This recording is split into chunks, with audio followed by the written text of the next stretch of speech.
Hello සුබ දවසක් ඔයාලට බුක් ෆෙයා 2025.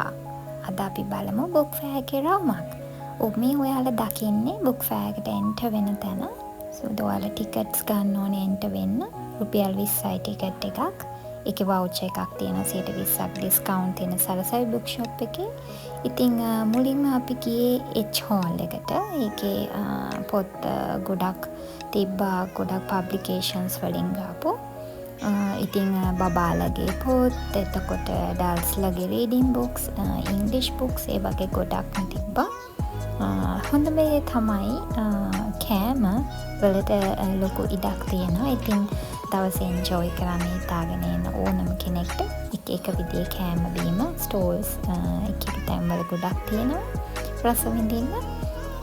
ඉතින් අපි ඇත්තටම ගියේ දෙවනි දවසේ බුක් ෆෙයා එකේ සැටර්ඩේ තමයි ස්ටාර්ට් කරේ. හැබැයි සන්ඩේ වෙනකොටත් ගොඩාක් සෙනග ඇවිල්ලා හිටියා. ඒ කියන්නේ සමහර හෝල්ස් වල දැන් මේ ඔයාලා දකින හෝල් එකේ එහෙම ගොඩක් සෙනග. ඉතින් සමහර ඒවා තිබ්බ ඇත්තටම ඔයාලට කිසි කරදරයක් නැතුව පොත් තෝරගන්න පුළුවන් තැන් තිබ්බා. හැබැයි සමහර හෝල්ස් වල නම් ඇත්තටම ගොඩක් සෙනග හිටියා.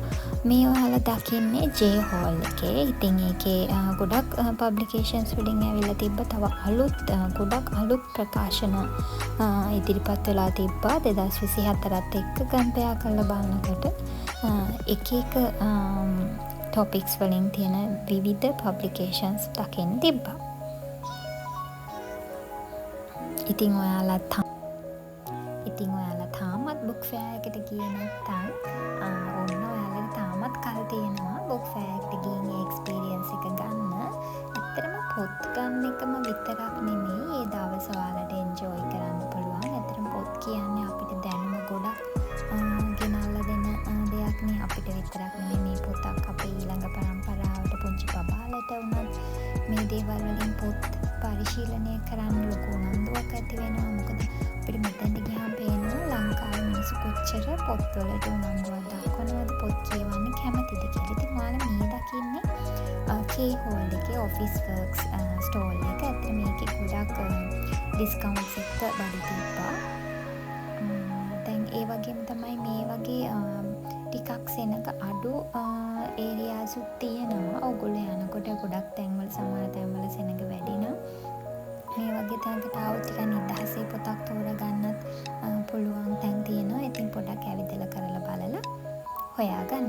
ඉතින් මේ තියෙන ගොඩගේ බුක් ස්ටෝල් එක. එතකොට ඒකෙත් වෙනද වගේම ඉස්සෙල්ලා විශේෂවල වගේම පොත් ගොඩක් අපිට තිබ්බා. ඒටමත් අඩු මුදල් වලටත් අපිට ගන්න පුළුවන් පොත් තිබුණා. අපි අන්තිමටම ගියේ හෝල් එකට. ඇබි හෝල් එක. මොකද හැමදාම වගේම මේ හෝල් එක ගොඩාක් ක්‍රවුඩඩ්. ඉතින් ඔයාලට මම ගොඩක් ඇත්තටම සරසවි එකේ ඉංග්ලිෂ් එකත් ගොඩාක් සෙනග හිටියා. හැබැයි ඒකට යන්න ඕනේ හින්දා ගියා. හැබැයි ඒ පැත්ත ගොඩාක්ම ක්‍රවුඩඩ්. සමහරට සතිය දවස්වල මේක ක්‍රවුඩඩ් ගතිය අඩු වෙන්න පුළුවන්. ඒත් ඔයගොල්ලෝ try කරලා බලන්න. ඇත්තටම හොඳ පොත් ගොඩක් තිබ්බා මේ සැරේ. ඩිස්කවුන්ට් 20% 15% වගේ ඩිස්කවුන්ට්ස් තිබ්බා. කෑෂ් කාඩ් එකෙන්ම ඔයගොල්ලන්ට පොත් මිලදී ගන්න පුළුවන්.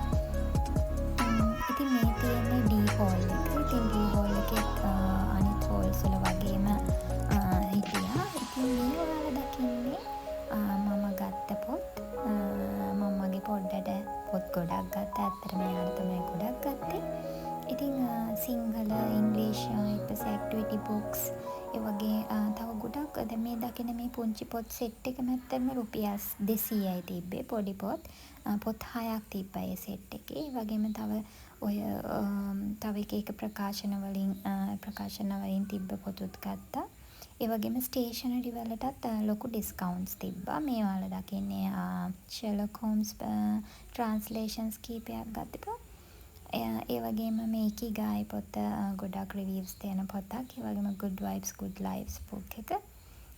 මේ ස්ටේෂනරි කීපයක් අරගත්තා. මොකද ඒවයි ඩිස්කවුන්ට්ස් තිබ්බ හින්දා. ඉතින් ඔයාලත් මේ ඩිස්කවුන්ට්ස් ගන්න.